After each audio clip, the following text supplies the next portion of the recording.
اور جن لوگوں نے اپنے دین کو کھیل اور تماشا بنا رکھا ہے اور دنیا کی زندگی نے ان کو دھوکے میں ڈال رکھا ہے، ان سے کچھ کام نہ رکھو۔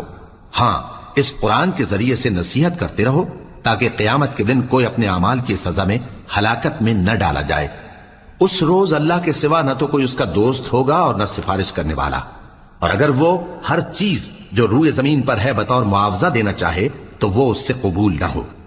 یہی لوگ ہیں کہ اپنے اعمال کے وبال میں ہلاکت میں ڈالے گئے، سو ان کے لیے پینے کو کھولتا ہوا پانی اور دکھ دینے والا عذاب ہے، اس لیے کہ کفر کرتے تھے۔ کہو، کیا ہم اللہ کے سوا ایسی چیز کو پکاریں جو نہ ہمارا بھلا کر سکے نہ برا؟